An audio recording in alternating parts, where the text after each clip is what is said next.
Hey friends. You're something else. Something worse. You're the reason the fire stays lit, but not the one who lit it. The reason meat ends up on the fire, but not the one who killed it. You are the hands behind every thankless task, the back beneath every burden, the nose beneath every smell. This is not glory. This is survival. Welcome to a typical day as the most disposable member of your Paleolithic tribe. And if you think your 9 to 5 is bad, try doing it barefoot, covered in blood, and haunted by the sound of mammoth bones cracking in your sleep. So before we crawl elbow deep into the worst jobs of prehistory, hit that like button. Subscribe for more misery. And maybe thank a flint napper, they died so others could throw rocks slightly better. You wake up face down in moss. Again. It's wet, because moss is always wet, and so are you. You can't remember what dry feels like.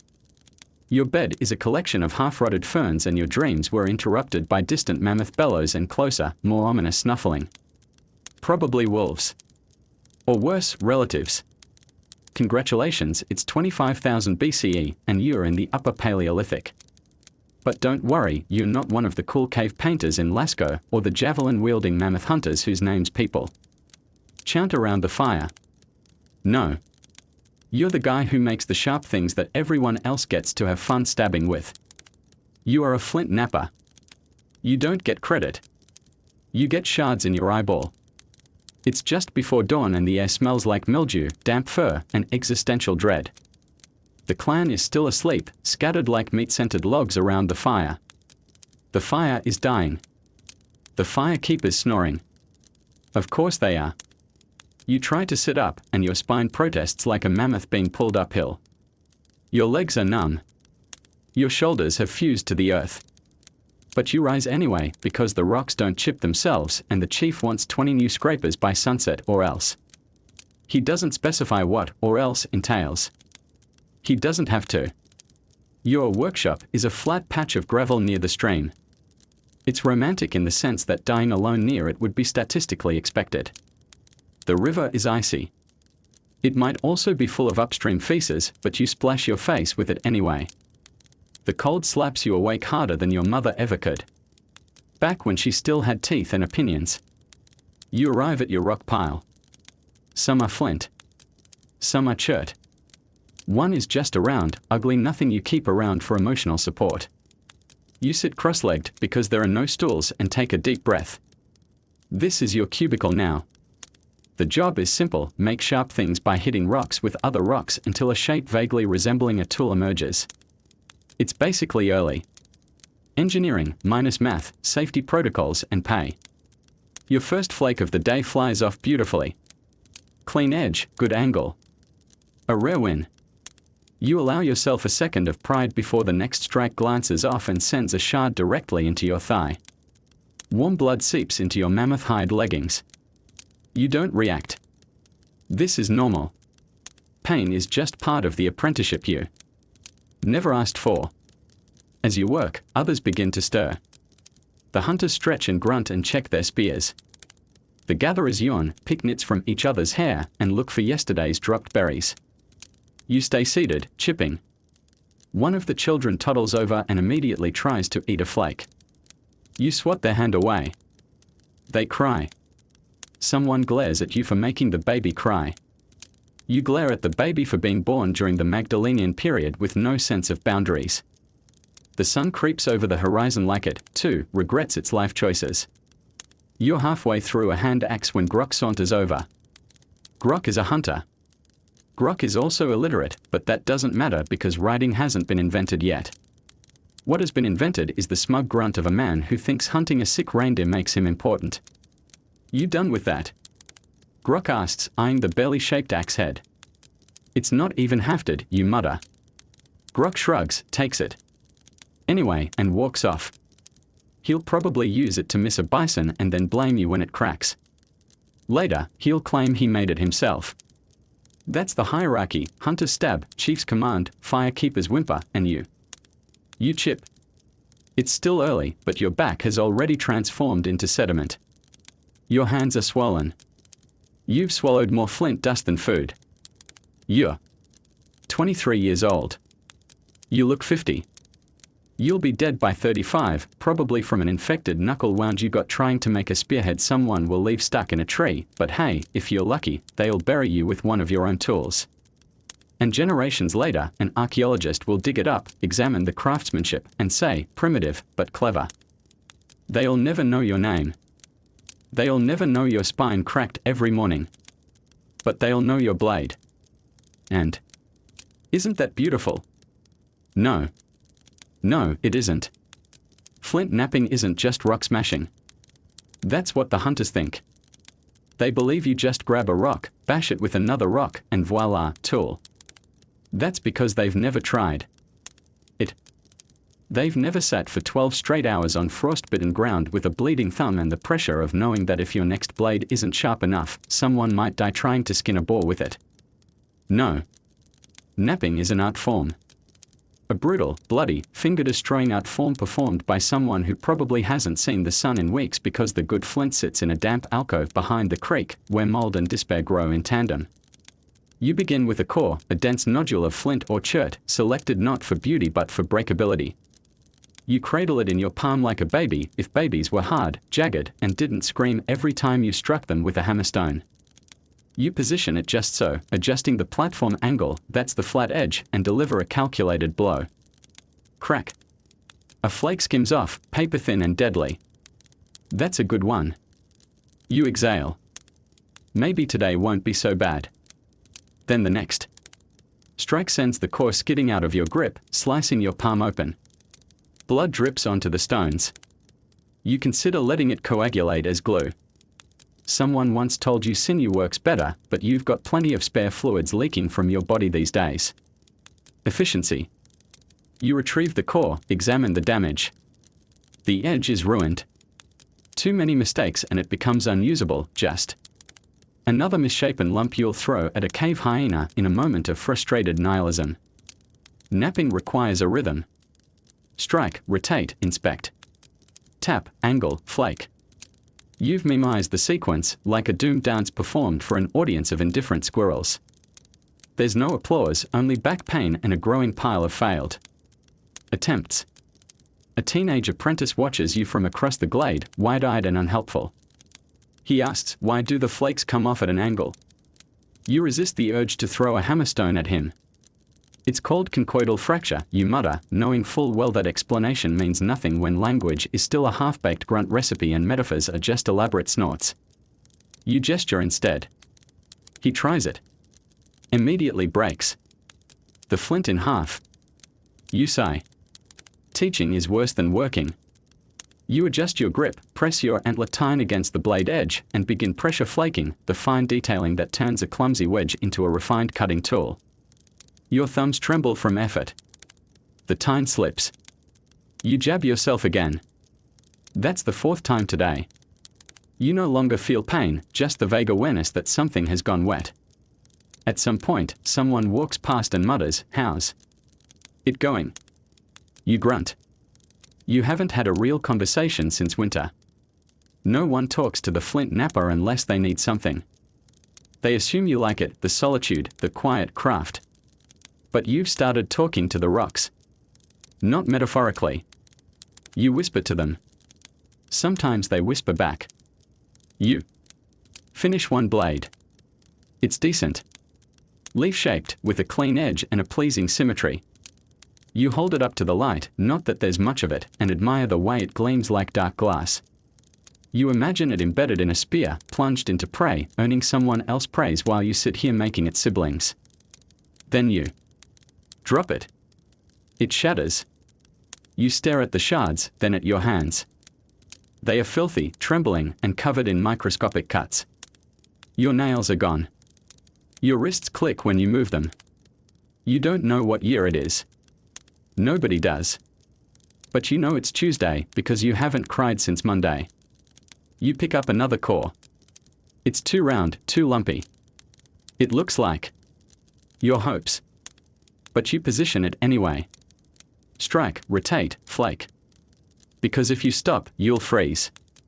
Or starve. Or both. And besides, someone needs to make the murder tools. The clan doesn't have a hierarchy on paper because no one can write. But don't let the lack of documents fool you. Status here is as rigid as a frozen mammoth carcass, and you, dear reader, are firmly lodged at the bottom, slightly above the guy who coughs blood and slightly below the woman who tans hides in fermented pee. At the top are the hunters.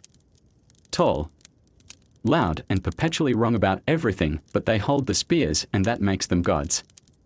They strut around camp like they invented stabbing, even though you are the one who gave them the stabbing implement in the first place. No blade. No bore. No scraper. No hide cloak. No fire-hardened point for digging up tubers. Starvation. But do they thank you? Of course not. Gratitude is for the dead, and you're merely dying. This morning, you present grok with a newly chipped spearhead, leaf-shaped, bifacial, and perfect. You worked on it for hours. You bled for it. Grok snorts, shrugs, and mumbles something about a bit small. Then he walks off and uses it to skewer a bush pig while yelling, "My spear is strong," to the entire forest. No mention of the person who forged the tip with their own shredded thumbs.by midday, he's telling the chief he made it himself. That's how Paleolithic office politics work. Visibility equals power. If you're not seen stabbing or yelling or returning with meat, you're invisible. Doesn't matter that your tools made the hunt possible. You might as well be moss. Scratch that, people appreciate moss. It keeps their bedding soft. You just make rocks sharp and quietly rot in the corner. The firekeeper walks past and nods. You nod back. There's a moment of shared suffering between you. You both hold invisible jobs if you do them well, no one notices. If you fail, everyone freezes or starves or gets gored by an angry aurochs. The difference? At least the firekeeper doesn't have to argue with idiots who think obsidian is just shiny flint. There's a political game you're supposed to play, but you've never been good at it. You don't grunt loud enough. You don't throw bones during storytelling rituals. You definitely don't mate with anyone of strategic value. You're not a loud chest thumper. You're a sits quietly with rocks for 12 hours kind of guy. And that's not sexy. Not in a society that worships meat delivery. The chief strolls over later, his fur cloak dragging half the forest floor with it. He gestures toward a pile of broken flakes and mutters something about needing more symmetrical points. As if you're choosing to make asymmetrical garbage. You want to say, maybe if someone didn't keep stealing my good cause. But you just grunt, because challenging authority usually ends with a skull fracture and a shallow burial. Meanwhile, the apprentice, let's call him Slick, is whispering to his cousin that he almost invented a new blade shape today. He didn't. He broke 3 tools and gave himself a nosebleed trying to pressure flake with the wrong end of an antler. But is related to someone, so he'll probably be promoted to ceremonial beadmaker before winter. You don't resent their success. You resent the fact that it's unearned. And that when your hand eventually gives out, when your wrist locks forever and you become just another broken tool yourself, no one will remember you. They'll remember Grok's amazing spear, not the exhausted wreck who sat alone 4 days carving it from stone with chipped teeth and rotting fingers. So you keep your head down. You keep chipping. You keep pretending you don't hear them talk about you like you're part of the furniture. Not even a fancy piece, more like the rock they stub their toe on, then kick out of spite. In a world without memos, HR, or credit, the only legacy you have is the pile of discarded flakes and half-formed tools around your workspace. It looks like a junk heap to everyone else. But to you, it's a resume. A eulogy. A confession. Because here, in the Paleolithic office, survival isn't about hunting. It's about tolerating grok.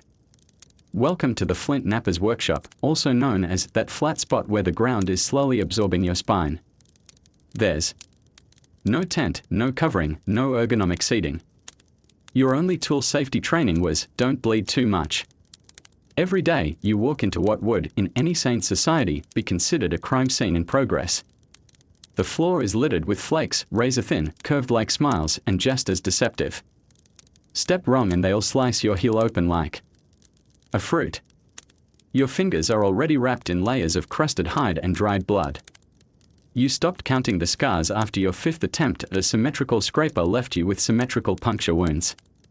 Today starts like all others, crouched, cramping, and slightly concussed. You strike the first core. The hammerstone glances off. Instead of a flake, it sends a shockwave up your arm that makes your elbow buzz like it's full of angry bees. You grunt, adjust, and try again. This time, success, a clean blade fragment. And also, a new gash across your thumb.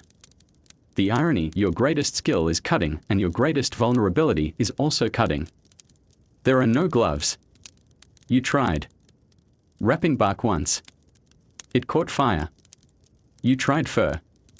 Too slippery. Now you just use callus, the natural armor of the chronically abused. Your thumbs are basically leather at this point, split, bleeding, and somehow still expected to manipulate fine antler tools for pressure flaking. Your eyes aren't much better. A stray chip flew into one last week. You rinsed it with stream. Water.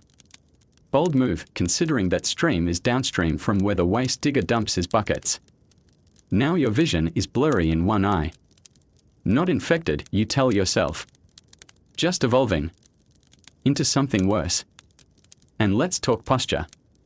You haven't stood up straight since the last glacial period. You hunch over your work like a regretful goblin. Your knees crack like drywood. Your lower back feels like someone replaced the vertebrae with heated gravel. When you stretch, if you dare, your joints sound like they are grinding flint. Themselves. You used to sleep on your side. Now you just collapse like a dropped sack of meat. There's a small boulder near your workspace that you sometimes lean on. It's not for comfort. It's for survival. Without it, you'd fall over during the 7th hour of non-stop napping, your hand frozen in a stabbing gesture that future archaeologists would interpret as ritualistic. One day, a new hunter passes by and asks if you can make him a triangular point, like the one his uncle had. You nod. He offers you half a smoked frog in payment. You nod again. This is the economy now, pain for frogs. You hammer. The stone fractures unexpectedly. A large flake slices through the hide of your shin. You stare at it for a moment. Not. The cut, that's normal. You're staring at the blood, wondering if it's worth wiping off. You decide no. It'll clot eventually, and besides, you need the moisture. You're dangerously close to desiccation. Again. No one helps. There's no medic, no healer, just that one old woman who once rubbed crushed snail shells on a rash and called it the god's ointment. She means well. She also went blind after inhaling smoke from a bat hide tanning. You'll pass. The apprentice returns from fetching bark. He asks if the cut is serious. You say, only if I stop working. That's the mantra. You can be dying, internally hemorrhaging from dozens of microscopic flake wounds, but as long as the tool gets finished, you're fine. And that's the real danger. Not the flint. Not the blood. But the silence. The fact that you never say, I'm hurt. That the pain becomes routine. That your injuries blend into the landscape like another pile of stones. You are workplace debris. Stone Age. They'll marvel at the tools, the efficiency, the ingenuity. But not the people who made them. Injuries. The frostbite. The eye infections. The blisters turned septic. Because no one ever carves worked self to death into rock. The sun is sinking, which sounds poetic until you remember you still have 6 scrapers, 3 projectile points, and a ceremonial blade to finish before darkness makes flint look like shadows and hope alike. You're not carving to survive. Now. You're carving to avoid the wrath of the chief's cousin, who thinks he's a shaman because he once sneezed and it rained. Your hands are numb. Not metaphorically. You can't feel your fingers. At least, not individually. They are a throbbing collective now, a single swollen lump vaguely shaped like regret. You've been holding rocks all day.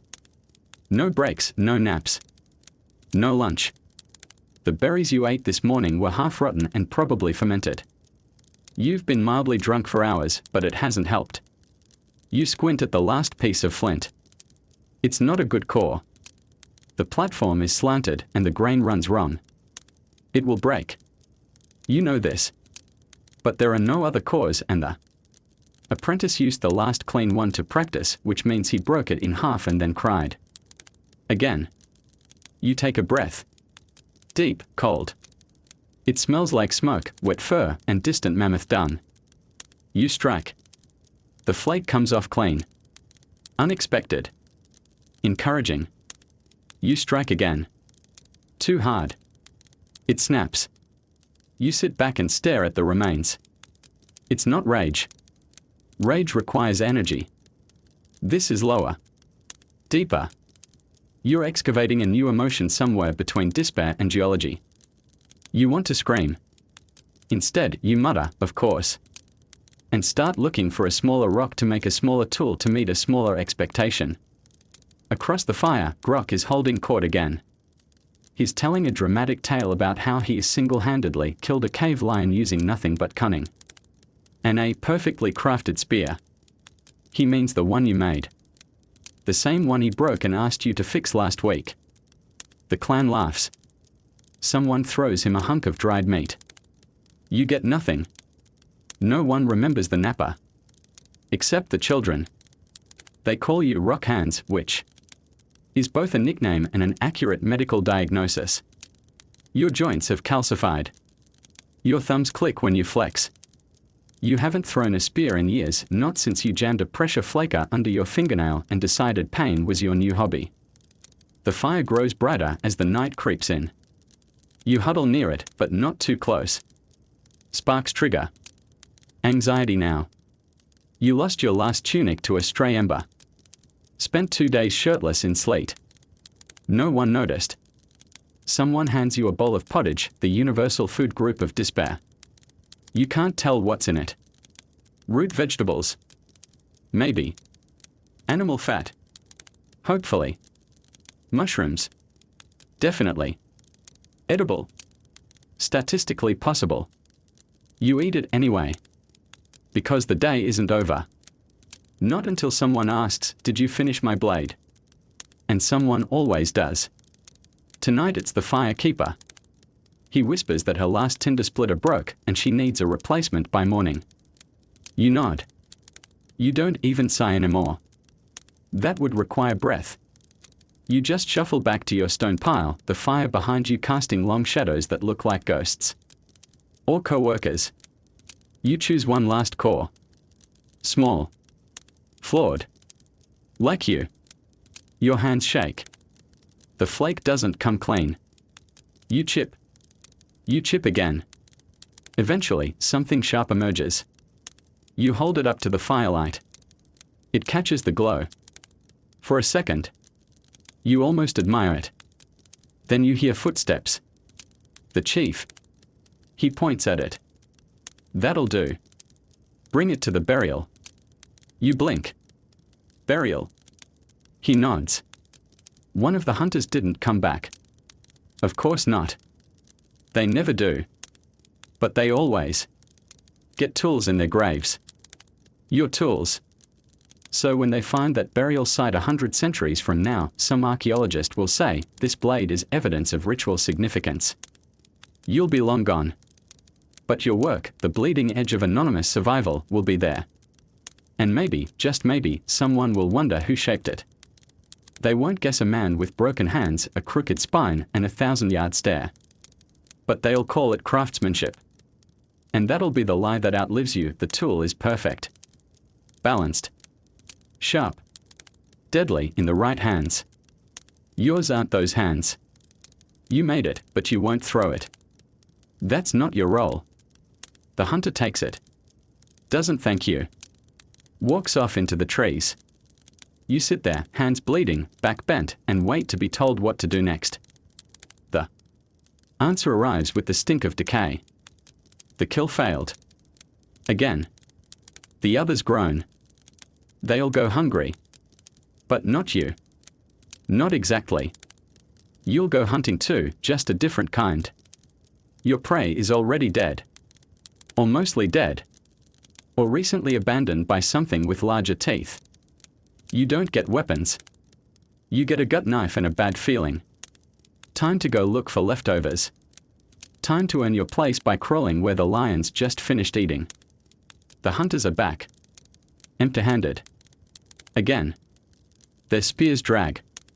Their egos sulk behind their eyes. One of them has a fresh scratch on his arm and a dramatic limp that clearly means, please ask what happened, but no one does. Everyone knows what it means when they return without meat. It's your turn. You don't get a spear. You don't get glory. You get the second wave, the leftovers, the leavings, the parts that weren't fast enough to flee or lucky enough to die clean. You are a scavenger. The evolutionary middle finger between predator and prey. The moment the hunters sit, you rise. No one says thank you. They just look away, like sending you out to track what the wind didn't blow away is a little shameful. Because it is. But shame doesn't cook mammoth. You grab your gear, a half-dull flake, a sack made of stitched gut, and a stick you tell yourself is for poking, not protection. It won't matter. If you meet a lion, the stick becomes a chew toy. If you meet a hyena, you become the chew toy. But maybe the lion's full. Maybe the hyena's elsewhere. Maybe today is the day you find something dead, not dying, and drag it home before it stiffens. You set out. Your feet are silent. You know how to walk without announcing yourself. The difference between a hunter and a scavenger is that hunters chase. You listen. You sniff. You guess. You've learned to read the signs, vultures circling, distant snarls, flies thick in one direction, silence in another. You move toward the noise, always. Today the signs are promising. A trickle of fresh blood across a stone. A patch of grass flattened by something heavy. You crouch. Sniff. The meat isn't far. You find it after an hour, a deer, half-eaten, neck twisted. Eyes glassy. Its belly is open. The ribs are picked clean on one side. You stare at the other. Still intact. Still good. You hope. You don't just rush in. You've done that before. That's how you got the scar across your calf, thought the predator was gone, but it wasn't done. Now you circle. Slow. Watching. Listening. Nothing moves. You step in. Carefully. The smell hits you. Sweet rot, iron-rich blood, stomach acid, and fear. You gag. You've gagged 100 times before. But you still do it. You always do. It's how your body remembers it's alive. You slice in. Your flake isn't sharp enough. You work faster. You cut strips, leg meat, underrib, anything pink. You avoid the organs. You've learned which ones poison you, and you're not in the mood for diarrhea-induced death. You pack the meat. The gut bag leaks. Of course it does. Everything leaks eventually. You move faster. A sound. Behind you. You freeze. You don't turn. You don't breathe. A growl. Not close. But not far. Deep. Hungry. Something else wants this meal. You grab the sack, still dripping. You back away slowly. Then faster. Then you're running. Branches slap your face. Rocks trip your feet. You don't look back. Looking back is a death wish in narrative form. You just run, meat swinging, sack slushing, heart-threatening mutiny. You burst into camp. Everyone turns. You drop the sack. You collapse beside it. Someone opens it. Nods. The chief grunts. Good enough, he says. The hunters look away. You're still gasping, hands shaking, legs on fire. No one thanks you. But someone takes the meat. Someone starts cooking. And when you finally catch your breath, the only thing you can think is, tomorrow, it might be worse. You know it's rotten. You can smell it from meters away. That wet, gamey stench of meat that's crossed the line from fresh kill to biological hazard. But you crouch beside it anyway. Because this is the job. This is the role you inherited when you weren't strong enough to hunt, fast enough to gather, or useful enough to be anything else. The meat isn't moving. That's a win. It means the maggots got there first. You poke it with your stick. The skin sags. The flesh underneath jiggles like something with opinions. You press down. It makes a sound. You don't flinch. You've heard worse. You flip the carcass. The underside is still good, sort of. Not green yet. Just dark. A kind of moral gray area between edible and memorable mistake. You slice in. The flint blade slips. The fat inside squelches. You ignore the bile rising in your throat. Focus. You have about 5 minutes before the smell overwhelms you or something larger smells it and comes to claim it. You cut fast. Thin strips. Avoid the bloated bits. Avoid the bubbling bits. Anything still slightly red, you take. Protein is protein. You wrap the meat in leaves. Not for preservation, for plausible deniability. The clan doesn't want to know how bad it was. They want to pretend it was fresh. That's your real job, plausible meat. You sling the bundle over your shoulder. It's warm. Not from the sun. From fermentation. Your skin itches where it touches you. It'll probably blister. You've been here before. You carry it back through the trees, trying not to breathe too deeply. The smell clings to you. It becomes your identity. When you enter camp, people pull back slightly. Subtle, practiced. The kind of disgust that hides behind duty. You drop the bundle near the fire. Someone unwraps it. They frown. They sniff. Then they shrug. Because slightly rotten is still technically food. They cook it long. They pretend. That solves everything. The smell becomes smoke. The taste becomes tolerable. The lie becomes dinner. You sit apart. You always do. No one invites you closer. You don't expect them to. One child whispers, "That smells funny." An elder says, "You'll thank it when you're not starving." That's your praise. The absence of hunger. You watch the meat. Chew. Swallow. Live. Your stomach growls. You ignore it. You'll eat later. After they've all gone. After the meat has cooled and the guilt has settled. You'll take the scraps. The real rot. The parts they couldn't stomach. And you'll chew carefully, in silence, while your nose burns and your throat tightens. Because slightly rotten is still technically food. And you're technically still alive. You saw the vultures. First, circling tight, low, purposeful. Then the drag marks, clawed, uneven, fresh. Something was hauled into the bushes. You crouched low, nose to the ground, heartbeat slow. This is the game, find what's dead before what killed it changes its mind. You move in slowly, quiet. As rot. The air is thick with musk and iron, and that sharp, predatory stink you can't forget once you've inhaled it while bleeding. You part the grass and see it, a kill, still steaming. A young deer, neck broken, belly untouched. The kill is clean, recent. Too recent. Your eyes scan the clearing. Nothing moves. No breath, no snap of twigs, no warning. You step in. 1 step. 2. Then the sound, soft, low, unmistakable, a growl, like a mountain exhaling through fangs. You freeze. You don't turn. You know better. The lion is close. Maybe behind. Maybe watching. Maybe deciding. Your legs want to run, but you've learned that predators like a chase. Instead, you drop to a crouch. Slowly back up. Hands empty. Nothing threatening. You whisper apologies to no one. The growl fades. No charge. No pounce. Not today. You inch backward, then break into a controlled sprint the moment the trees thicken. You don't breathe again until you're at the stream, knees in mud, face to the water, drinking like salvation. Was liquid. You didn't bring back meat. No one asks why. They see your face. They smell the sweat. They recognize the stink of near death. Someone says you should have tried anyway.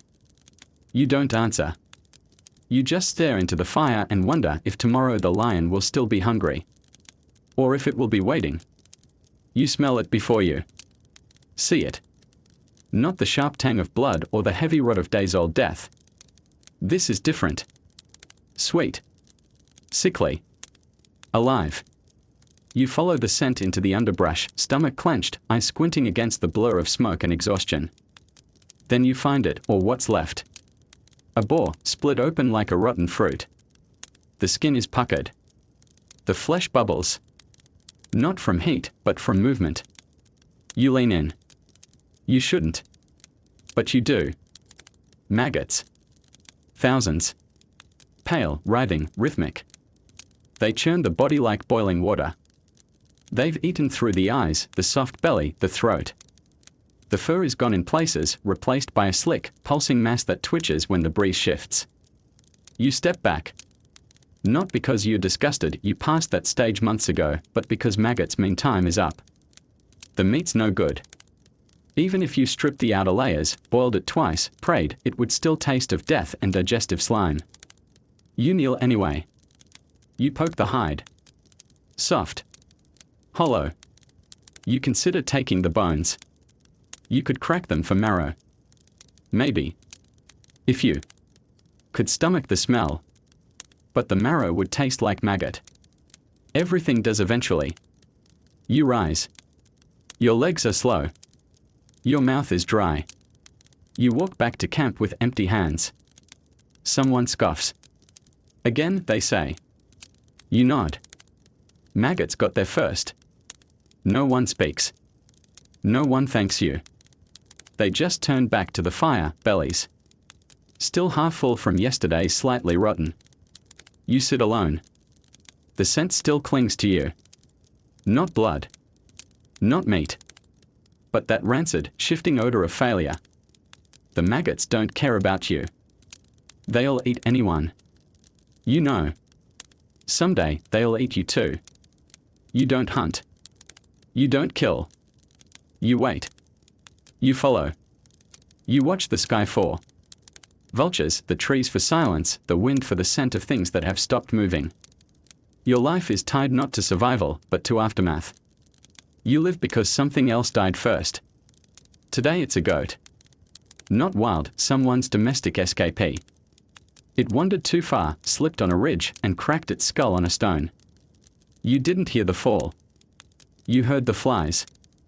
They told you where to look. You found the body lodged in a crevice, neck twisted, eyes dull. You checked for freshness. Not by touch. By instinct. You've handled hundreds. You know the timeline. This one's at the edge. Meat still firm, blood still damp. You cut carefully. Not to honor the goat. There's no room for that, but to preserve as much as possible. The leg. The shoulder. The ribs. You leave the rest. Too deep, too bloated, too risky. You carry it back with aching arms and burning lungs. The weight isn't just physical. It's philosophical. You live because this goat didn't. Not because you were stronger. Not because you deserve to. Just because. You drop the meat at camp. No one asks where it came from. They see the color, the glisten, the relative freshness. They cheer. They eat. You sit beside them, silent. They talk of strength. Of dominance. Of how humans are top of the chain. You listen. But you know the truth. You've seen the chain from the underside. You've watched lions walk away with full bellies. Watched hyenas laugh over bones. Watched ants crawl into sockets. You've fed your family with rib meat stolen from corpses and thigh scraps cut from carcasses no one else dared touch. You're not top of the chain. You're what clings to it. What scurries below it. What survives on what's left. And when they sleep, bellies full and dreams loud, you stare at the fire and whisper thanks. Not to gods. to the dead, to the things that die so you don't. Because that's your faith. That's your gospel. That's your truth. You live because something else died first. You return with blood on your hands. Not your kill. Never your kill. Just the salvage, scraps hacked from something dying or already dead. They take it from you, make jokes about how it still twitches. You say nothing. You sit. You wait. Because every job ends the same way, with more meat needed. And when, by some miracle, the hunters actually succeed, when the mammoth drops and the spears finally land right, the work doesn't stop.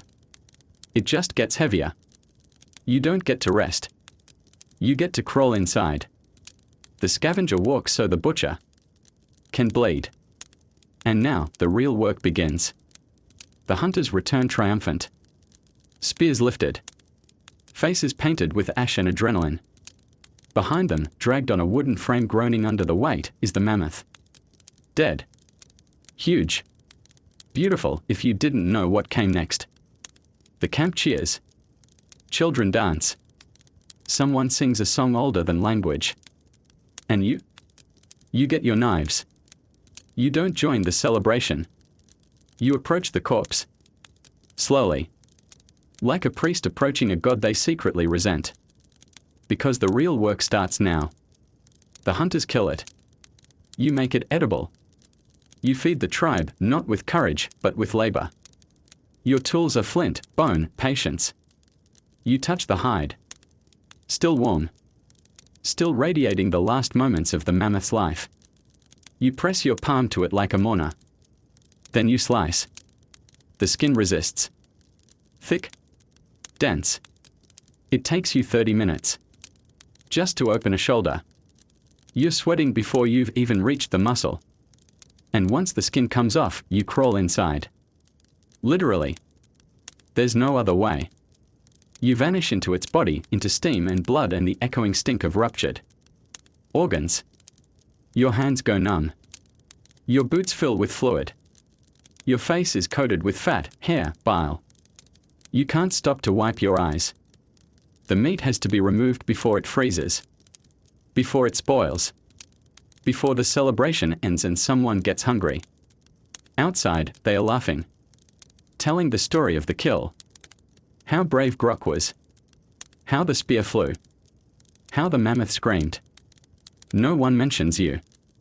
You're elbow deep in ribs, sawing through cartilage, trying not to gag on the fumes. You've learned to breathe through your teeth. It filters the worst of it. The lungs are still warm. You cut them free, toss them aside. No one wants them. The liver is intact. That's good. Nutrient-rich. The brain will be last. You'll smash the skull with a hammerstone when the rest is done. You feel something shift. The body settling. The last twitch of post-mortem muscle. You flinch. Then resume. No time for superstition. Just blood and task and frost creeping in. Hours pass. No one checks on you. No one brings water. You emerge when the light fades, soaked in death, bearing slabs of meat across your shoulders like penance. They cheer again. For the food. Not for you. They eat. They toast the hunters. You sit in silence, chewing the meat you ripped from ribs with your own hands. You don't taste it. You never do. You just feel the warmth slowly return to your bones and wonder how long until the next kill. Because they cheer. And you crawl inside. The meat is gone. Carried off, roasted, consumed, praised. They sing about the mammoth's flesh, how it fed. The strong, how it blessed the camp. But you're still here. With what's left. The bones. Not the pretty ones, the shattered femurs, the twisted ribs, the spine snapped in the drag back from the kill site. What they leave behind is your beginning. You line them up like enemies awaiting interrogation. Your tools are simple, a hammerstone. A flint chisel, a block of wood to catch the impact. You squat beside the pile, hands aching, knees cracked from cold. You know each bone by feel. The good ones are heavy, sealed tight. The marrow's still wet inside. The bad ones. They are hollow. Whispers of value. You pick a femur. Set it on the block. Raise the stone. Smash. The sound isn't loud. It's dull. Thick. Like something private breaking. You twist the halves apart. The marrow glistens. Yellow-white. Slippery. You scoop it with your finger. Taste it. It coats your tongue in salt and warmth and something primal. This is what life is made from, not muscle, not fat, but the soft core inside the hard. You work through the pile. One break at a time. The rhythm becomes meditative. Break, twist, scrape, suck. The process stains your hands. Your clothes. The smell clings to your skin. Rich. Coppery. Intimate. A child wanders over. Watches. Asks, why don't we eat the bones? You don't answer. They wouldn't understand. This isn't food. It's fuel. For brains. For growth. For surviving. One more month of winter. You crack a vertebra. The marrow's thin there. Less reward, more labor. You do it anyway. Because waste is betrayal. Because hunger waits like a patient god. Because someone has to. Your back screams. Your fingers cramp. But you keep going. The camp sleeps. The wind howls. You break bones. Not for sport. Not for pride. But because you know what waits at the end of famine. And marrow tastes like survival. It's in your hair. Your skin. Under your nails and inside the seams of your clothing. You've washed. In the river. With ash. With freezing water that turned your fingers blue and made your teeth clack like castanets. Didn't matter. The smell stayed. It's not just blood. Blood washes off. This is deeper. This is a scent made of everything that was alive, torn apart, and slowly cooling in your hands. It clings to the air around you like a warning. Like a truth. You walk through camp and heads turn slightly. Just enough to notice. Just enough to know they are breathing less when you pass. The children don't run to you. The dogs don't follow. Even the flies think twice. You try not to care. You tell yourself it means you're useful. That your work matters. That without you, they'd all starve or gnaw bones raw like animals. But it's lonely. You sit apart because they don't want to smell their food before it's cooked. And you can't stop smelling it. It seeps into your dreams. You wake with the taste of raw liver in your throat. Sometimes you dream you're inside the mammoth again, and it's not dead this time. It's breathing. Watching. Judging. You wake sweating, but the smell hasn't changed. It never does. You burned your tunic once. Thought a new one might help. It didn't. By nightfall, the hide reeked of sinew and failure. You scrubbed with salt. With sand. You soaked yourself in smoke. You even tried the shaman's moss poultice, but all it did was make you smell like a sick tree. The truth is, it's not just on you. It's in you. It's who you are now. The butcher. The one who goes elbow deep into flesh so others can eat. The one who cuts. Who cleans. Who doesn't complain because there's no time for pride when the meat is still warm. They'll remember the hunt. The kill. The feast. But not the hours you spent separating tendon from muscle, cartilage from bone, gristle from glory. And when winter ends and the mammoth bones bleach white in the sun, they'll say, that was a good kill. They won't remember the smell. But you will. You always do. Because the smell never leaves. You don't eat first. You never do. The hunters do. The ones who threw the spears, who danced around the mammoth like gods in ash and noise. They take the liver, the heart, the thick slabs of thigh meat still steaming from the cut. They eat while the blood's still warm, while the stories are fresh, while the children gape in awe and the fire crackles with something like triumph. You sit on the edge. You always do. covered in fat, blood, tendon fibers that somehow made it into your head despite the hood you fashioned from gut string and stubbornness. You don't complain. There's no point. The roles are set. The chief gets the tongue. The elders get the kidneys. Even the firekeeper, useless with anything heavier than a stick, gets roasted marrow before it's cold. You hand it out yourself. Piece by piece, pretending it's ritual and not theft in slow motion. You know what's left for you. Gristle. Cartilage. Bits clinging to bone like regret. You chew slowly, not because you're savoring it, there's nothing to savor, but because your jaw aches and your stomach won't shut up and this is all there is. You butchered the meat.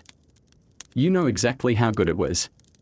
You smelled the liver when it was fresh, vibrant, so rich in iron it made your mouth water. You passed it to the chief's daughter, who didn't thank you. No one thanks you. Because this is your place, the edge of the feast, the bottom of the food chain built on your own labor. You tell yourself you don't mind. That you eat to survive. Not for pleasure. That taste is for people with time. But deep down, you remember. The first mammoth you helped break down, how they handed you a sliver of fat from the neck, how it melted on your tongue and made your eyes close. They never gave you that again. Not after they realized you'd do the work without it. You've thought about stealing. Just once. Tucking a cut into your tunic. Eating it raw under the trees. But you know how that ends. Not with a beating. That would be clean. No, with banishment. Silence. The tribe pretending you never existed. You've seen it happen. So you take what you're given. You scrape bones. You chew sinew. You swallow what's left. And when they laugh around the fire, full of the best parts, you smile like it doesn't matter. Like your stomach isn't a graveyard for everyone else's glory. The blood on your hands has frozen. Not dried, frozen. Crusted into little red blades that cut when you move your fingers too fast. You stopped feeling your toes an hour ago. Maybe longer. Time doesn't pass when you're inside a mammoth chest cavity pulling organs in the dead of winter. It stalls. It curls up and dies next to you. You try to flex your fingers. Nothing. Your hands are stiff. Useless. But the work isn't done.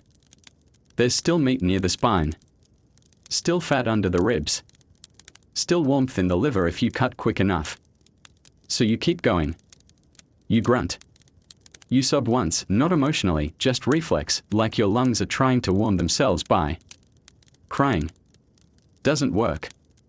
The wind cuts through the hide tent like it's not even there. Someone forgot to tie it down. Or didn't care. You're alone again. The hunters dragged the meat away hours ago. They didn't ask if you needed help. They never do. You're not part of the glory. You're the aftermath. You press your thumb into a joint. Try to snap the leg free. It resists. Everything resists. You curse. Not loudly. Just enough for the gods to ignore. You used to being ignored. A gust of wind slams the tent open. The cold hits like a slap. Your nose starts bleeding. Again. It always does when the temperature drops. It mixes with the blood already on your face. Now you don't know which is yours. Maybe that's a metaphor. Maybe you're too tired for metaphors. You finish the cut. The leg falls. Lands on your foot. You don't feel it. That's not a relief. That's a warning.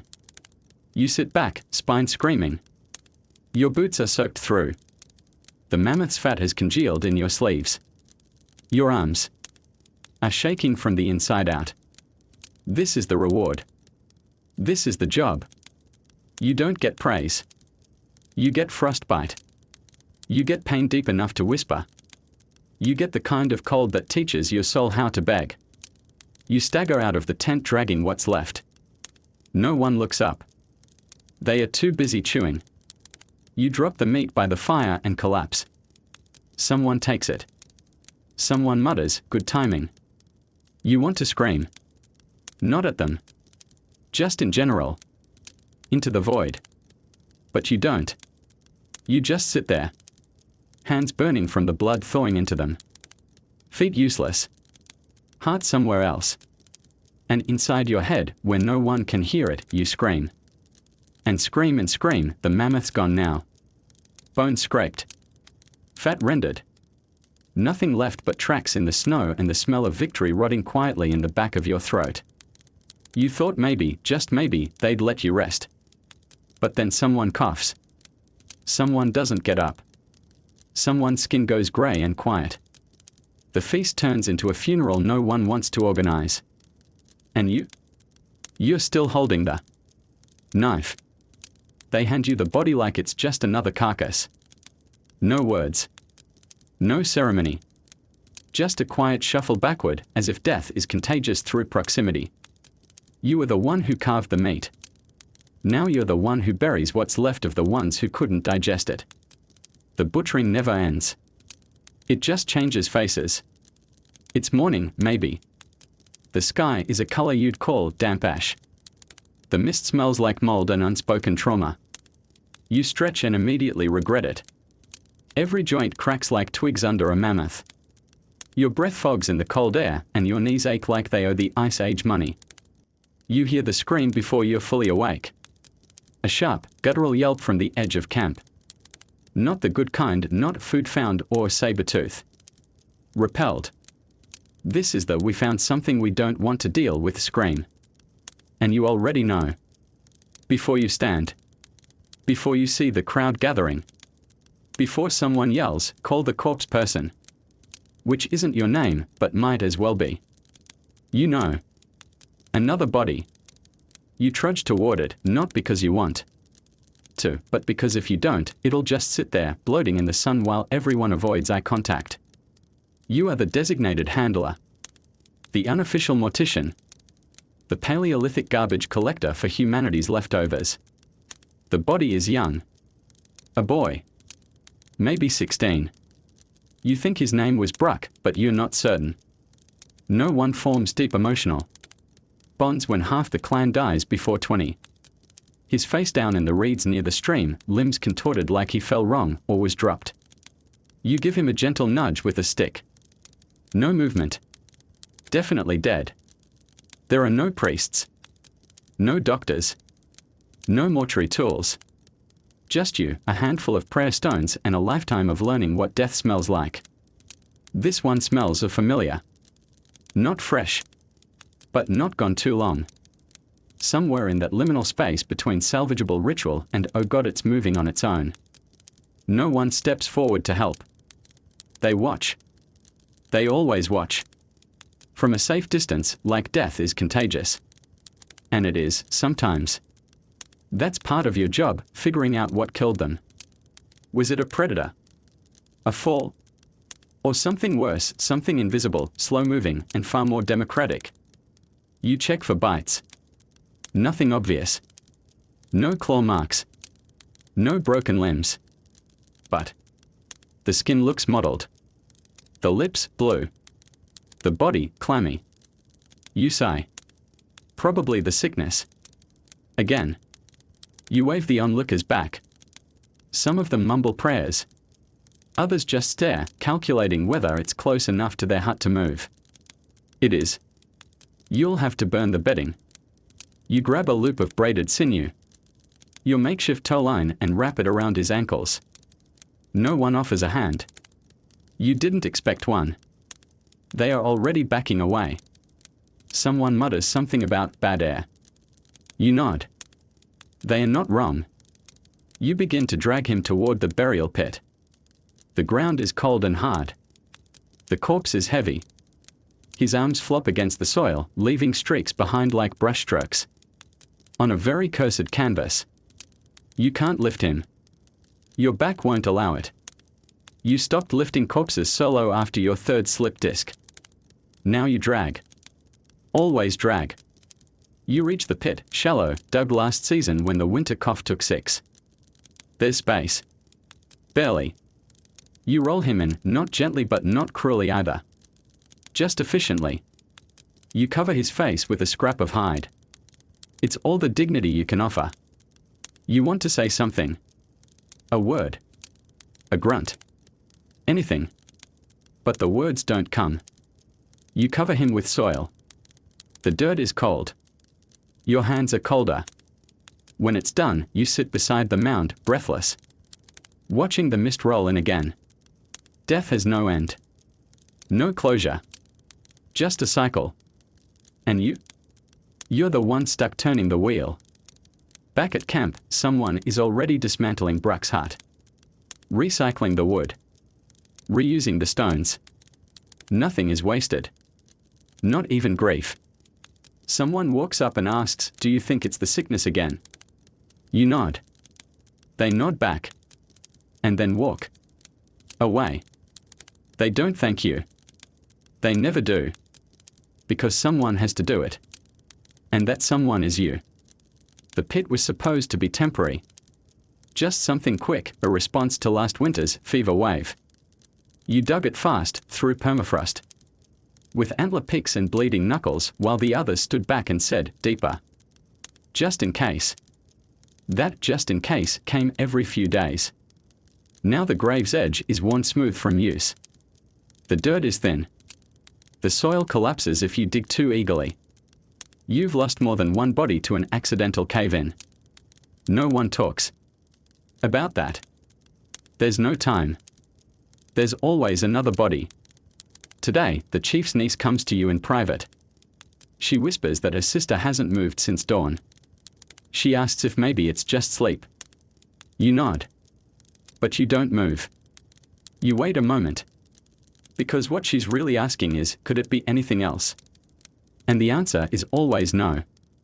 You go with her. The sister's breath is shallow. Her eyes are open, but not blinking. You've seen that look before, the halfway stare of someone whose body is still fighting, but whose soul has checked out. You put your hand near her mouth. The exhale is weak, barely warmer than the air. She won't last the night. You tell the chief's niece to stay with her. Not because it'll help, but because no one should die alone. That's a luxury, sure, but you try to give it when you can. Dying alone turns people into objects too quickly. You head back to the pit. It's half full. Technically more than half. The edges slope in. One side already cracked. You need a new one. You've known that for days. But no one wants to help dig. They say it's bad luck. And maybe it is. You've never buried someone and then thought, well, things are looking up now. You begin carving into the earth again, this time a few meters east. The ground is less frozen, more moist. Which is good for shoveling and bad for decomposition. You carve slowly, not out of reverence, but because your wrists still ache from the last time. Your knees sink into the soil. The earth smells like mushrooms and silence. By midday, your fingers are raw. You've used your antler pick so long the tip has worn smooth. You stop for a moment, drink from your water skin, and notice the vultures. Circling. Always circling. You wonder how they always know. You finish the new pit. You mark it with stones, not for ceremony, but so no one builds a latrine over it. By accident. It's happened. You'd rather not discuss it. Back at camp, someone's crying. That's rare. Not because people don't feel, but because grief has no place in the schedule. There's hunting. Cooking. Tool making. Watching for bears. Mourning is a hobby for the dead. Still, you hear it, a thin, keening wail from the chief's hut. A lullaby turned inside out. The sister is gone. You return for the body.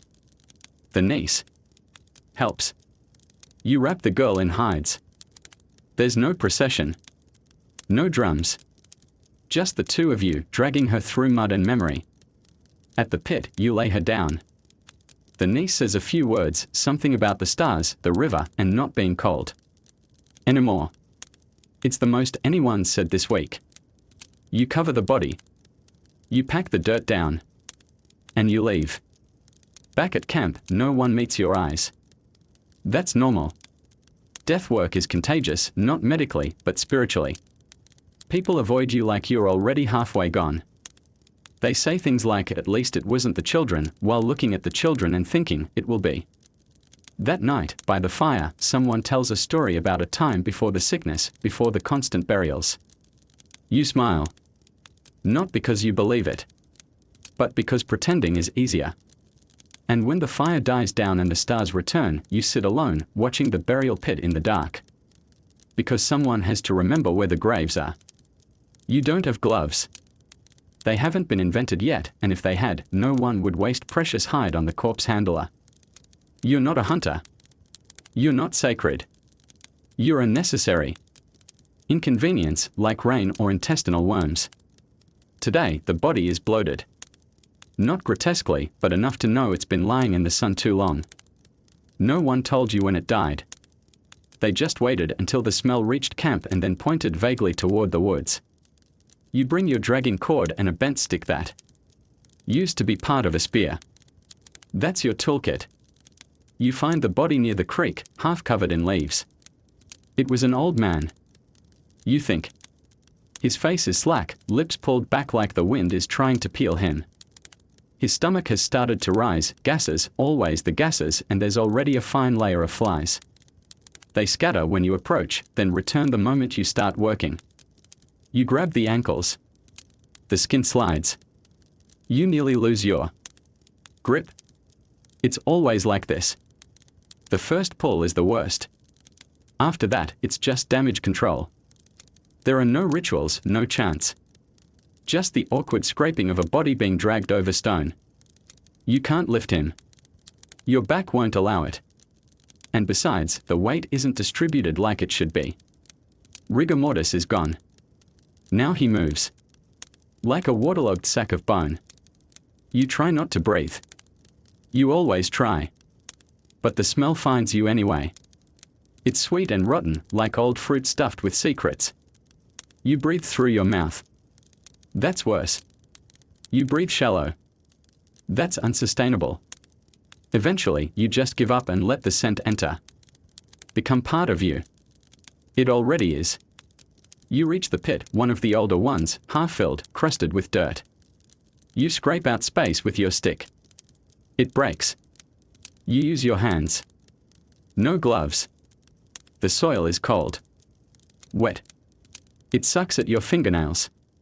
You feel something soft, old hide, or maybe skin. You flinch. Then you keep digging.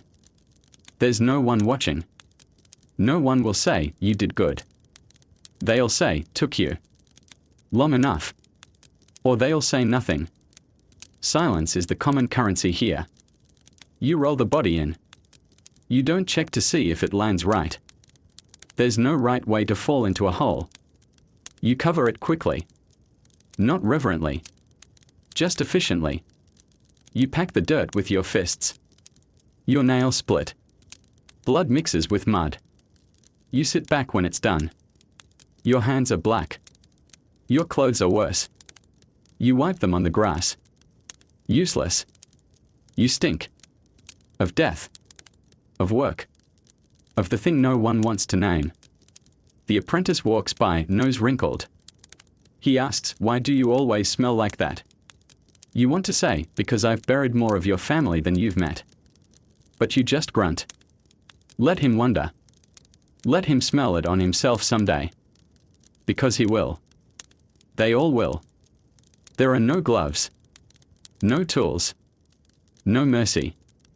Just hands. Dirt. And the sound of one more mound being made in a world that's running out of places to hide the dead. It starts with a chill. Nothing dramatic. A slight shiver when the wind shifts. You blame the weather. It's always the weather. Then comes the ache behind your eyes. A weight, subtle at first, like sleep deprivation. Which makes sense. You haven't slept properly since the second burial pit started collapsing. You tell yourself it's fine. Maybe the cold. Maybe a pulled muscle. Maybe exhaustion. But your bones know better. They hum. They sweat. The shiver becomes constant. You sit near the fire but can't get warm. Your teeth chatter. Someone offers you soup. You wave it off. Your stomach is rebelling. The smell alone makes you gag. That's the first real sign, the food aversion. You've buried 20 like this. They stopped eating on day 2. Stopped drinking on day 3. Stopped breathing by the end of the week. But that's them. You're different. You tell yourself that. You tell yourself you've built immunity from years of exposure. You've handled every kind of rot and infection. Your body is a museum of exposure. So you work. You drag a young man's body, looked healthy yesterday, now pale and stiff, across the grass. It takes everything you have. Your vision blurs. The light hurts. You squint, wobble, and drop the dragging rope halfway to the pit. You sit. Just for a second. Just to breathe. When you wake up, it's dusk. You don't remember falling asleep. The body is still beside you. The flies have returned. You try to stand. Your legs disagree. Your joints scream. Your lungs burn. You cough it deep, raw, wet. It echoes inside you like something alive. Something nesting. You know what comes next. Fever dreams. Bone fire. The body feeling both too heavy and too far away. You've seen it in every face you've buried. You've watched the shiver turn to sweat. You've watched the sweat turn to stillness. That's the timeline. That's your map. You've seen it so many times you could draw it in the dirt with your eyes closed. But now it's you. You, the one who drags. Who digs. Who watches. Now it's your turn to lie still. You crawl back to your corner of camp. No one meets your eyes. They smell it on you. They feel the wrongness. You try to speak. Ask for help. Say something like, "Not yet." But the words won't come. Your throat is sandpaper. Your mouth tastes like metal and mold. You lie down. Not on the moss, you can't make it that far. Just on the edge of your workspace. Your head rests on a rock you once used as anvil. Appropriate. Everything hurts. The fire feels distant. You remember the warmth but don't feel it. You close your eyes. You tell yourself it's rest, not retreat. You try to list the graves. The names. Keep yourself tethered. But the names blur. The bodies blur. You're just another mound waiting to happen. And when they find you tomorrow, because they will, they won't scream. They won't cry. They'll stand at a distance and say, "Who's going to bury him?" And someone will shrug. Then someone will drag. Because someone always does. You've been digging graves for years. Not in the poetic sense. Literally. With antler picks and bare hands, through frost and mud and the occasional ribcage you didn't expect to find again. You know the soil better than you know the people. You've handled their bodies, their bones, their half-spoken goodbyes. But you never dug one for yourself. Not until now. You start early, while your fever is low and your hands still respond to commands. The pit is modest. You're not vain. You just want something deep enough that scavengers won't get you on night 1. You dig slowly. Not from weakness, though you are weak. You're savoring the motion. The simple honesty of it. Digging doesn't lie. It doesn't pretend to be sacred. It's just moving earth until the hole looks like closure. You cough. The wet kind. The kind that tastes like copper and memory. You spit into the dirt. It blends in. You remember every burial. Every body. Their weight. Their temperature. The way they stiffen, then loosen.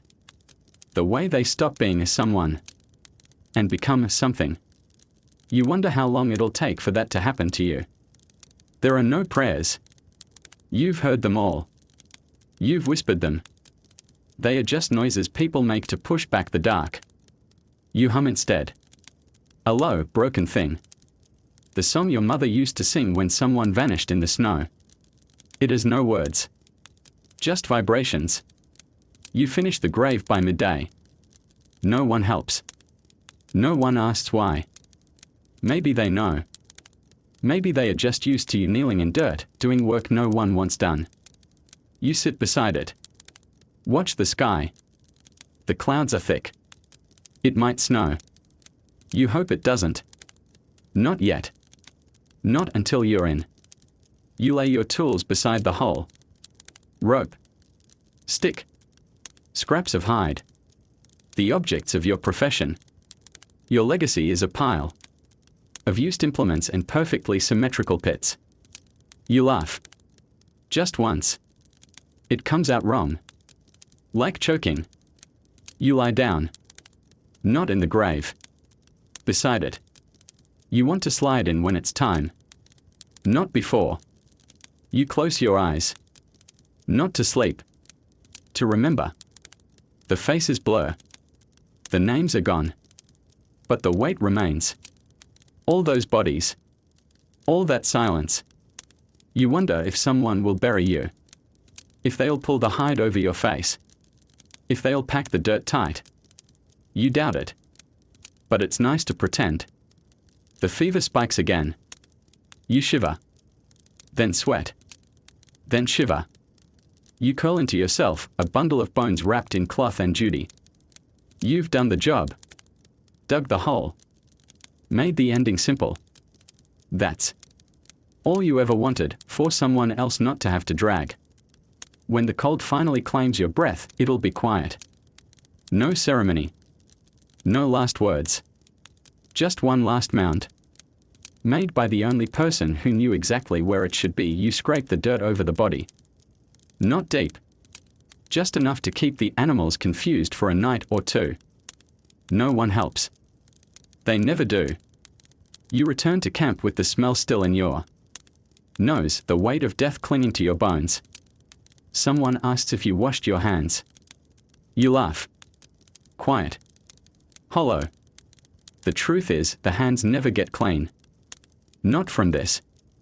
Not from anything. And just as you sit, just as you think you might rest, someone points to the edge of camp where the old pit has started to seep. They wrinkle their nose. They call your name. Different job. Same stench.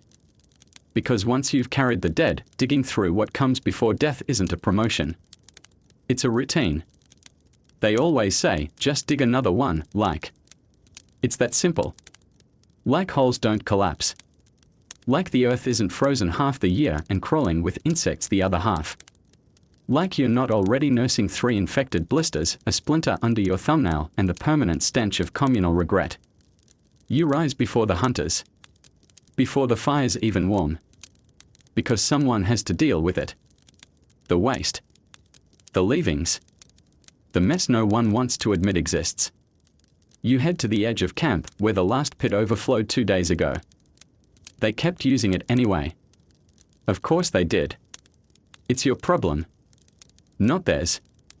The stench hits before you arrive. Thick, wet, sour. It clings to the air. It clings to you. The pit is a crater of horror. Flies hover like priests over a sacred rot. You cover your mouth, not because it helps, but because it's ritual now. You always do. You start digging. The soil is packed with old excrement, bones, the occasional unmentionable. You dig anyway. The stick you used to be a spear. Now it's just a splintered shaft with history. You scoop. You scrape. You move earth like a gravedigger with worse job security. Someone walks by and mutters, still at it. You don't answer. What would you say? Yes, and so are your bowels. You keep working. You sweat. The sun rises higher. You're still digging. The new pit is shallow. You know it won't last. They always say, make it deeper, but no one helps. They don't want to touch the same ground that receives their refuse. The pit is sacred and shameful. You line it with stones. Not for sanitation, for dignity. You'll take what you can get.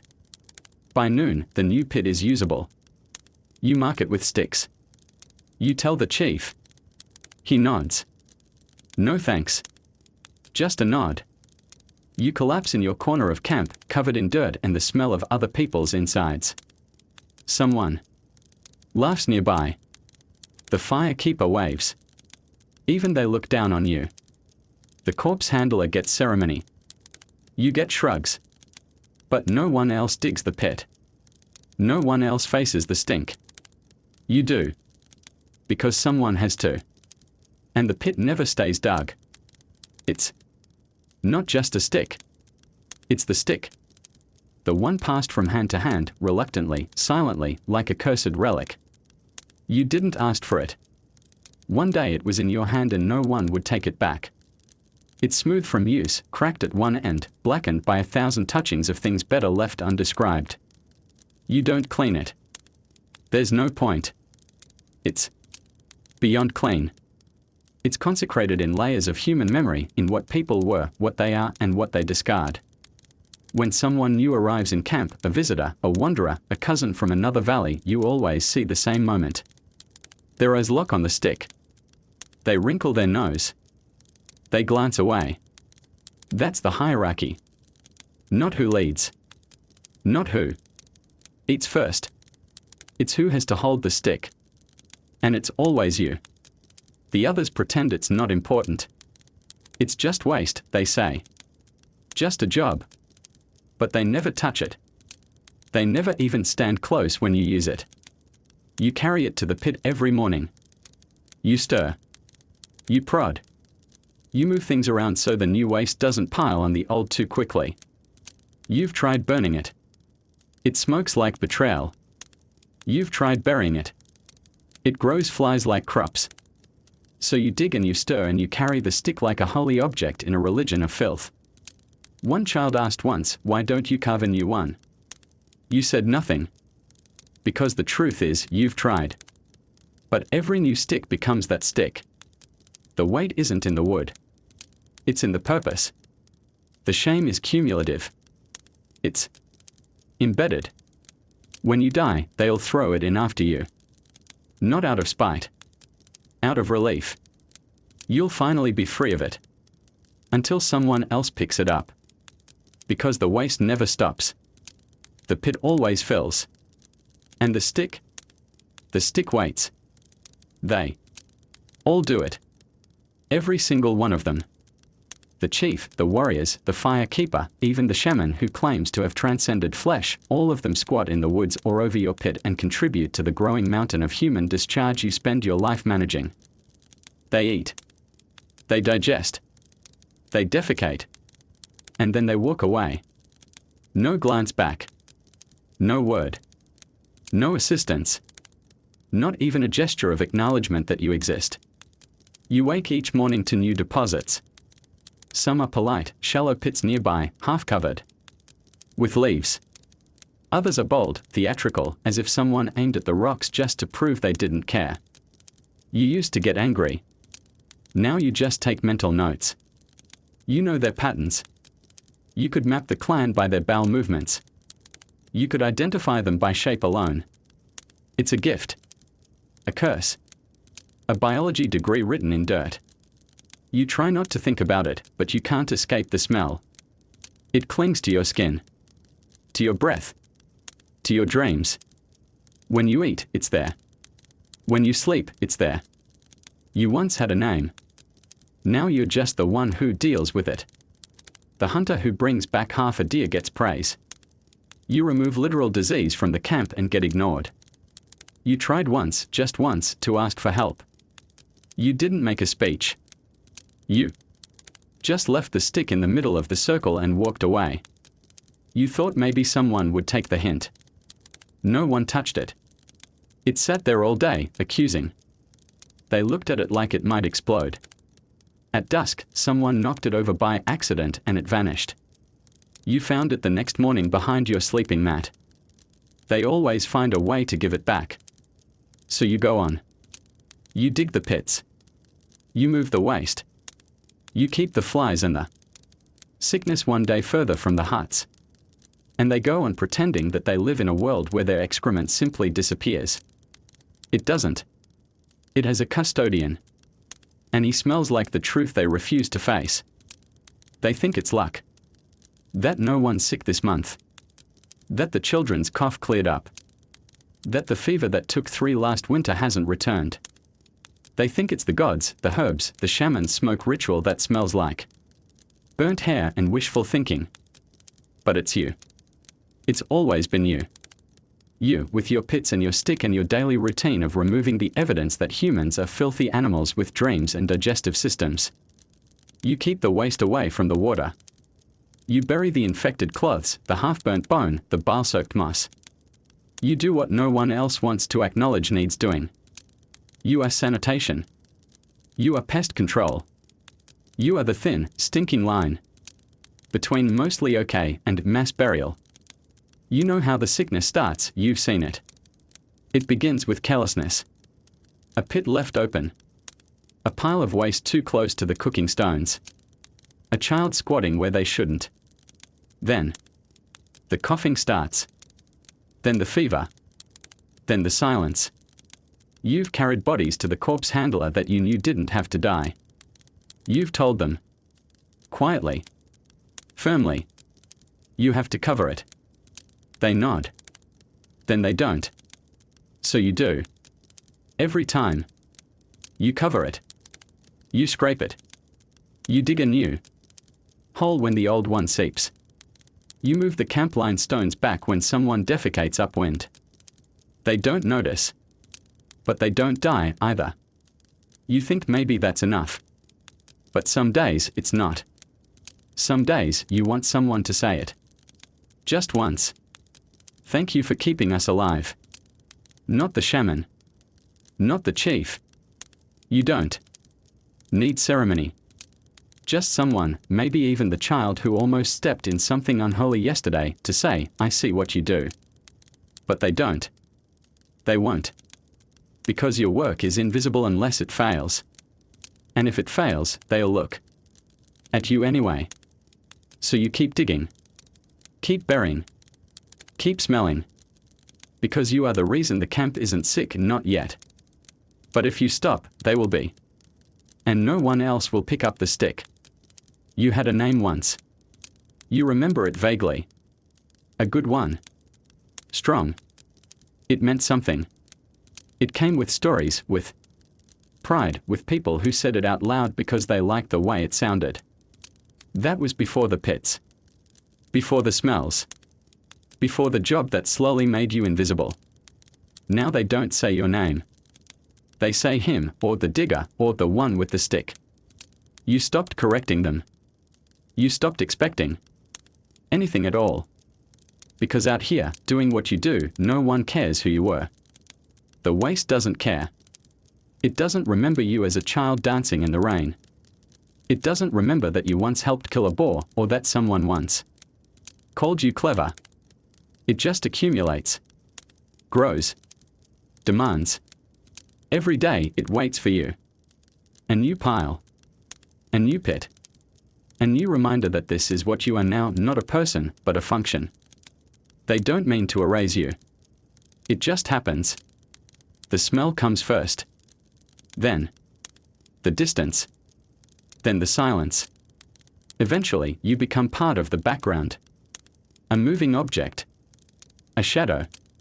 You watch them laugh around the fire. Share stories. Touch. You sit at the edge, not from choice but from conditioning. You tried to sit close once. They leaned away. It was subtle but permanent. So now you eat alone. Think alone. Smell alone. And the waste doesn't care. It piles up whether you cry or not. It expects you, like the sunrise. And you go. Because someone has to. Because if you don't, someone gets sick. Someone dies. And then the corpse handler has to dig, and he already looks like he's halfway into a grave himself. You tell yourself. You matter. Not because anyone says it. But because if you vanished, they'd notice. Not right away. But eventually. The pit would overflow. The smell would spread. The sickness would return. Then they'd remember you. Maybe. But probably not by name. Just as the one who handled it. The one with the stick. The one who disappeared into the pit. You finish the pit. Again. Cover it with stones. Again. Wipe your hands on grass that's already stained. Again. No one says thank you. They never do. You eat alone, with the smell of other people's insides still curling in your nostrils. And when the fire dies low, when the last storyteller mumbles into sleep, when the night stretches out like a threat, they don't let you sleep. You clean their filth by day. Now you guard their dreams by night. Same silence. Same isolation. Different horror. The pit was full of what they leave behind. The night is full of what might still come. They snore. All of them. Curled in furs, limbs twitching from dreams of hunts that went better than reality. The fire crackles low, just enough to cast shadows across their resting faces. You sit beyond the warmth. On purpose. Someone has to keep watch. Someone has to listen for the crack of a twig that doesn't belong, the whisper of claws in the grass, the breath that isn't human. That someone is you. Not because you're strong or trusted. Because you drew the short stick. Again. You used to fight it, used to argue that you needed sleep like everyone else. Now you just nod. Accept the spear, the post, the silence. The darkness doesn't scare you anymore. What scares you is how much you've gotten used to it. You shift your weight. The stone beneath you is damp, cold, and unforgiving. Your legs ache. Your eyes burn. The wind whistles through the trees like a warning you can't decipher. Somewhere far off, something howls. You don't react. You've learned to save your energy. Most sounds mean nothing. Some mean death. The trick is knowing which is which. You stare into the dark. Not looking for anything. Just refusing to look away. A rustle. You freeze. Hand tightens on the spear. You tilt your head, not to hear better, you already hear too much, but to make it easier to accept whichever way the blow comes from. Nothing. Just wind. Or so you tell yourself. You exhale. Quiet. Slow. Controlled. Like you're trying. Not to wake the night itself. You glance back at the camp. A baby stirs. A mother reaches out in her sleep, touches the child's arm. Comfort. You feel nothing. Not because you're heartless. Because you've watched too many nights alone. Your heart's gone quiet out of habit. You count the stars. You name the ones you remember. You forget most of them. Time moves strangely now. Hours stretch like sinew. You blink and it's darker. You blink again and the fire's almost out. You feed it carefully. One stick. Then another. You whisper to it, like the fire keeper does. You don't believe it hears you. But you do it anyway. Because it's the only thing listening. The cold creeps into your bones. You stop shivering after a while. The body adjusts. The mind drifts. You think of the pit. Of the stick. Of the graves. Of the smell of slightly rotten meat. Of all the things you've seen that no one else remembers. Because they slept through them. Because you didn't. Because you couldn't. Someone had to stay awake. Someone had to make sure the camp kept breathing.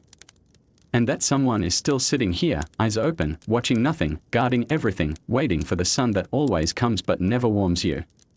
You hear it again. A sound. Not loud. Not close. But wrong. Not the crackle of the fire or the snoring of the hunter who insists he doesn't snore. This is something else. A shift. A shuffle. You sit perfectly still. Every hair on your body pivots toward the noise. Your eyes scan the darkness, but darkness isn't for seeing. It's for imagining. And your imagination is in excellent health. Was that the wind? You ask yourself the question again. And again. Like repetition will turn uncertainty into truth. You've been tricked before. The wind pretends to be movement. Trees creak like footsteps. Owls mimic breath.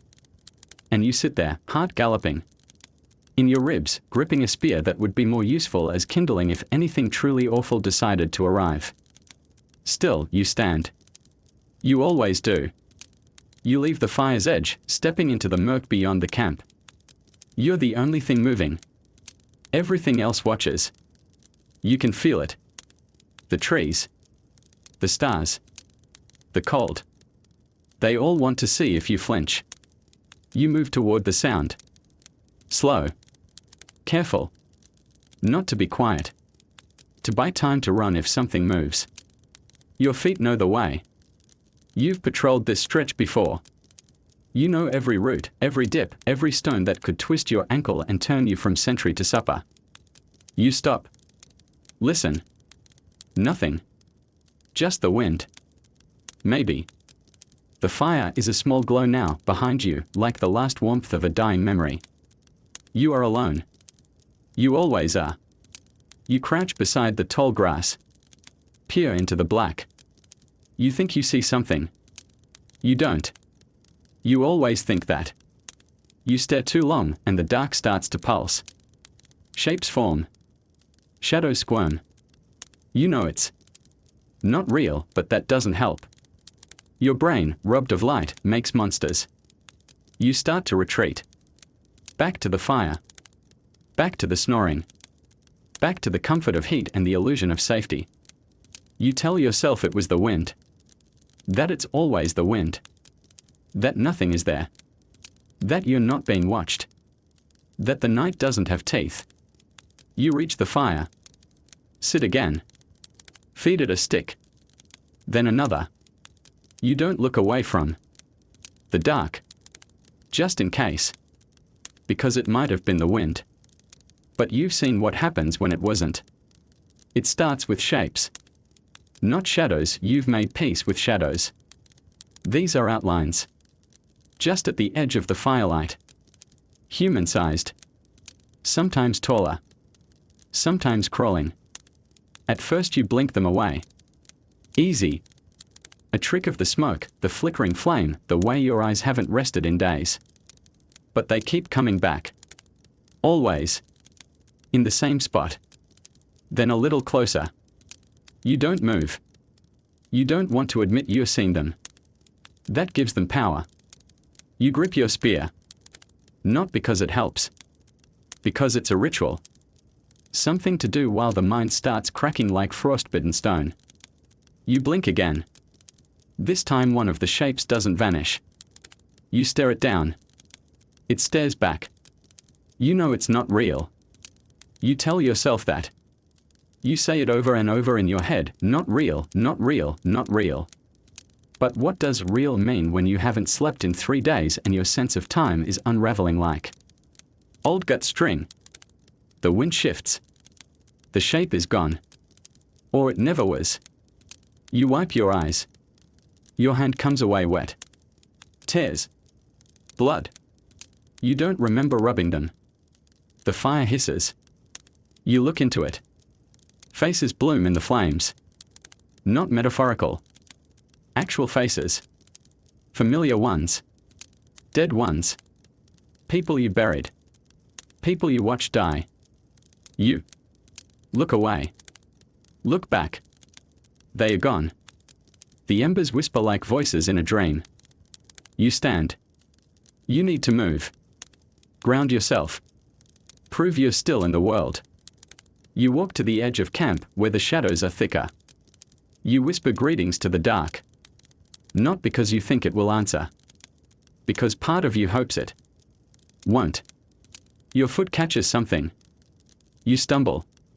Catch yourself. Look down. Nothing there. You saw it, though. A hand. Reaching. Gone now. You laugh. Quietly. Bitterly. Sanity slips between your fingers like ash. You return to the fire. Sit. Shake. Stare into the night. You wonder how the firekeeper sleeps. How anyone does. How they close their eyes with this blackness pressing in. You used to think you were guarding them. Now you know better. You're not protecting them from the night. You're protecting the night from seeing what you've become. You stare into the dark because that's the job. But some nights, the dark stares back. Not metaphorically.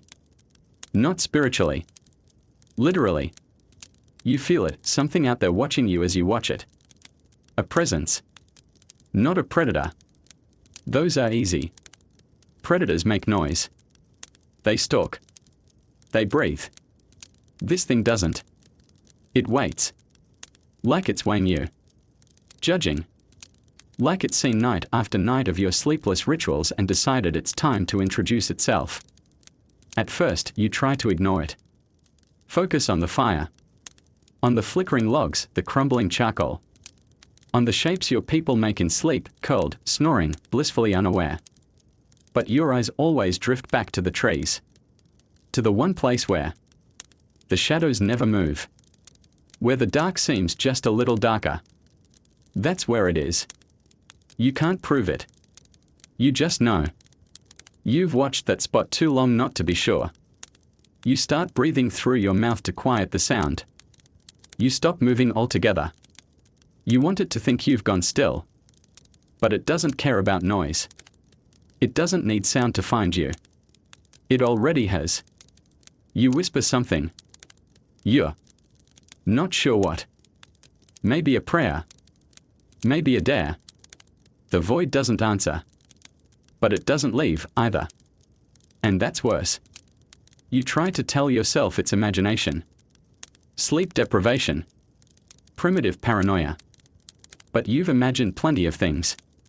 This isn't one of them. This is patient. Old. Familiar in a way that makes your bones itch. You think of the others.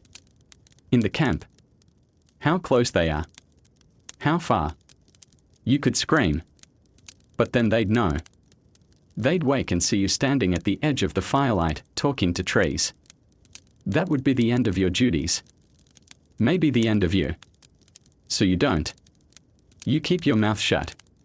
You clutch the spear. Not for protection. For stability. The ground tilts. Your heart pounds. Your mouth tastes like rust. The stars above flicker like they are winking out, one by one. You blink hard.